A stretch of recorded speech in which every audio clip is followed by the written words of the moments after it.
I'm getting ready to make a rag woven table runner with my rigid heddle loom, and I need some cotton scraps, strips of fabric. So I've piled up a bunch of strips on my table here. They're all different widths because they're scraps, but if I were to go and cut a scrap, if I had a big piece of fabric to cut, I think I'd cut them about 1.5 inches wide.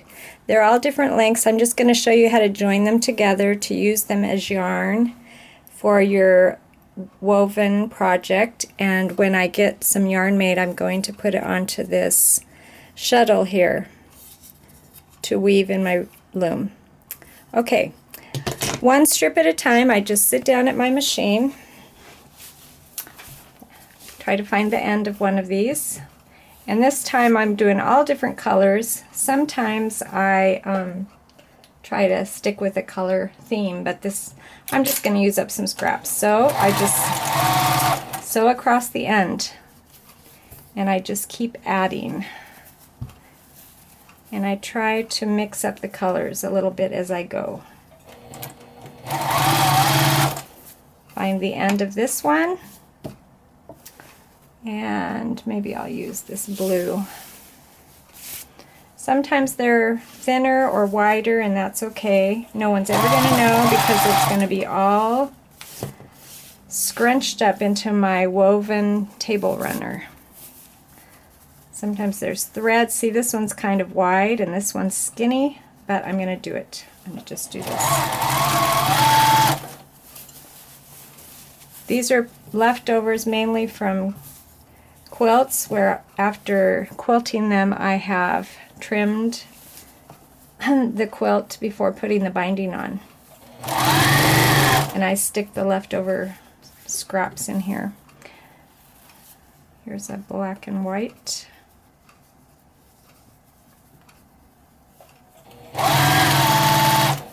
Okay, I'm going to do this. I'm going to put about 15 of these together. They're all different lengths, and then I'm going to wrap it around my shuttle. The other way that you can make your yarn if you don't have a machine, I've done this before when I'm out camping. I cut a little hole here, just a little bit of a hole, and then I cut a hole here, and I wrap this through.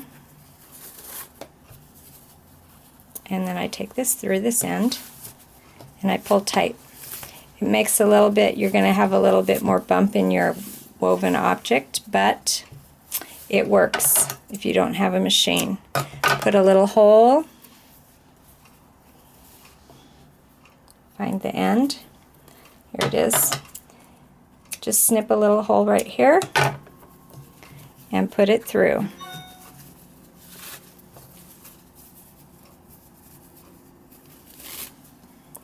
After you have a nice, oops, that must have been 2 pieces there. I think there were. I thought that was 1 piece, but it was 2.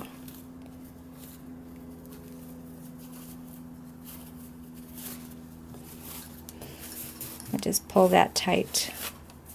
All right, after you have some yarn made, I think I might need to trim my get on video and you have all kinds of trouble. I need to cut these apart because I didn't cut as I went. Okay, find the end.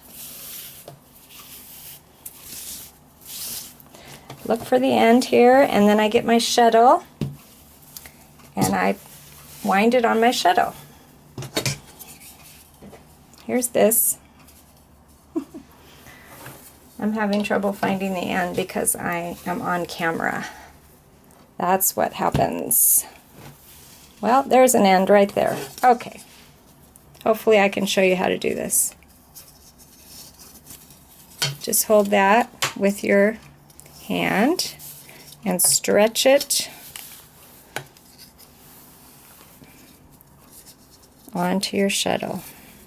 Try to fold the outside of the fabric out. Sometimes I give it a little bit of a fold here so that when I'm weaving I don't have to do as much work getting the right side out. Not that it matters a whole lot when you're weaving.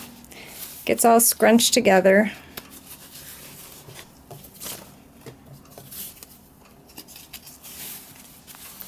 I'm going to fill this shuttle with my rags.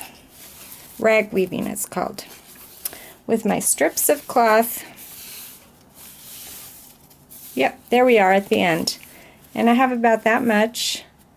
You can fill it as much as you want, but you don't want it too thick because you need to go in and out of your loom. Okay, that's how you make your cotton rag yarn.